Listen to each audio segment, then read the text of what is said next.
میرے ایک ہاتھ میں چاند رکھ دو، دوسرے ہاتھ میں سورج رکھ دو، تب بھی میں محمد تمہارے حوالے نہیں کر سکتا۔ یہ ابو طالب کے الفاظ تھے جو رسول پاک کے لیے انہوں نے فرمائے تھے۔ میں ادب سے کہتا ہوں، لیکن پھر ساتھ میں ایمان و کفر کا معاملہ اللہ کے حوالے کرتا ہوں، اس لیے کہ اس پوری قوم کو نہ جنت دینا ہے، نہ دوزخ دینا ہے، نہ قیامت۔ ہلو دوستو، السلام علیکم۔ کیسے ہیں دوستو؟ امید ہے کہ آپ سب بہت ہی اچھے ہوں گے۔ دوستو آج کا ویڈیو بڑی انٹرسٹنگ اور بہت خوبصورت ہونے والی ہے۔ دوستو کہتے ہیں قول محمد قول خدا فرمان نہ بدلا جائے گا، قول محمد قول خدا فرمان نہ بدلا جائے گا، بدلے گا زمانہ لاکھ مگر قرآن نہ بدلا جائے گا۔ دوستو آئیے ویڈیو شروع کرنے سے پہلے ایک بار درود السلام پڑھتے ہیں۔ دوستو ہمارے نبی کریم صلی اللہ علیہ وسلم نے ارشاد فرمایا، جو شخص درود پاک پڑھتا ہے اللہ تبارک و تعالی 10 رحمتیں نازل فرماتے ہیں۔ تو دوستو ویڈیو کو شروع کرنے سے پہلے ہم ایک بار درود السلام پڑھتے ہیں، صلی اللہ علی محمد صلی اللہ علیہ وسلم۔ دوستو اس چینل میں آپ پہلی مرتبہ آئے ہو تو اس چینل کو سبسکرائب کیجئے، بیل آئیکن کو ضرور دبائیے۔ اگر میرا ریئیکشن آپ کو اگر اچھا لگے گا تو کمنٹ میں ضرور بتائیے گا۔ دوستو پوری ویڈیو واچ کیجئے، آپ ضرور سنیے۔ دوستو ہمارے نبی کریم صلی اللہ علیہ وسلم کی حالات زندگی، پورا زندگی کے بارے میں مولانا مفتی سلمان عزیزان گرامی وقار، رسول محترم صلی اللہ تعالی علیہ وسلم کا ایک مختصر سا عرصہ جو ہمارے درمیان رہا ہے پوری کائنات میں تیزی سے آج سنا کر کے آپ کے سامنے سے بارگاہ مصطفیٰ میں التجا بھی کروں گا۔ وہ مکہ مکرمہ کی سرزمین 14 صدیاں پہلے، آج سے 1400 سے 42 چل رہا ہے، اس کو اور 53 ملا لیں، اس کے ساتھ اور 53 ملا لیں، یعنی تقریباً 1495 کے سال کے قریب ہو گیا۔ اس سے پہلے میرے آقا صلی اللہ تعالیٰ علیہ وسلم آج ہی کا دن تھا جو فرش گیتی پر تشریف لائے۔ وہ آمینہ کا در یتیم، وہ عبداللہ کا نور نظر، بارگاہ مصطفیٰ صلی اللہ تعالیٰ علیہ وسلم میں خراج عقیدت کے لیے میں بات کر رہا ہوں۔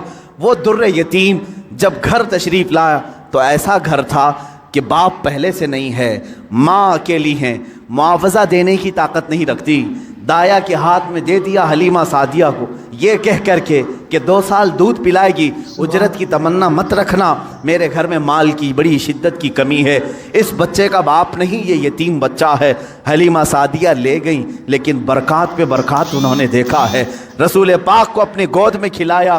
حلیمہ سعدیہ کہتی ہیں یہ عام بچہ نہیں تھا، ان کے آتے ہی بنو سعد کی ساری بکریوں کے تھن دودھ سے بھر چکے تھے، اور سارے بچے حضور پاک صلی اللہ تعالیٰ علیہ وسلم کو دیکھنے کے لیے آتے تھے، حتیٰ کہ حلیمہ سعدیہ کی بیٹی شیمہ کہتی ہیں، شیمہ کیا کہتی ہیں کہ ہمارے قبیلے میں، ہمارے محلے میں رواج تھا، رات کے وقت یا شام کے وقت ساری لڑکیاں جو ان کے عمر کی تھیں، شیمہ کے عمر کی تھیں، وہ کہتی ہیں اپنے اپنے چھوٹے بھائیوں کو، جس کا بھائی ہوتا لے کر کے آتی تھیں، کمپٹیشن چلتا تھا۔ بہن اپنے بھائی کو دکھا کر کہتی کس کا بھائی زیادہ خوبصورت ہے۔ ہر خاتون، ہر بہن اپنے چھوٹے بھائی کی گود میں لے کر اس کے ناک نقشے بیان کرتی، ارے میرے بھائی کی تو پیشانی بڑی چوڑی ہے، یہ خوبصورتی کی علامت ہے۔ کوئی کہتی میرے بھائی کی تو آنکھیں بڑی جھیل جیسی ہیں اور یہ بڑا خوبصورت ہے۔ ہر خاتون، ہر بہن گود میں لیے ہوئے بچے کو اپنے بھائی پر فخر کرتی، اور حضرت شیمہ کہتی ہیں جب اس مجمع میں میں میرے بھائی محمد کو لے کر کے آتی، اللہ اللہ، وہ کہتی ہیں ساری میری سہیلیاں اٹھ کھڑی ہوتی، کہتی شیمہ تیرے بھائی کے ساتھ ہمارے بھائیوں کا مقابلہ نہیں، یہ ہمارا آپس کا مقابلہ ہے، یہ ہمارا آپس کا کمپٹیشن ہے، تو کبھی محمد کو ہمارے درمیان نہ لا، اس لیے کہ اس کے مقابل میں 14ویں کا چاند بھی شرما جاتا ہے۔ یہ بنو سعد کی خواتین کا کہنا ہے۔ حضرت شیمہ کہتی ہیں اس مقابل میں میں کبھی رسول پاک کو لے جاتی تو وہ ایکسیپٹ نہیں کرتی، کہتی کہ شیمہ تیرے بھائی کے ساتھ ہمارے بھائیوں کا مقابلہ نہیں۔ وَأَحْسَنُ مِنْكَ لَمْ تَرَ قَطُّ عَيْنِي وَأَجْمَلُ مِنْكَ لَمْ تَلِدِ النِّسَاءُ، یا رسول اللہ آپ سے زیادہ حسین میری آنکھوں نے دیکھا نہیں، آپ سے زیادہ جمیل کسی ماں نے جنا نہیں۔ وہ 2 سال کی عمر پاک میں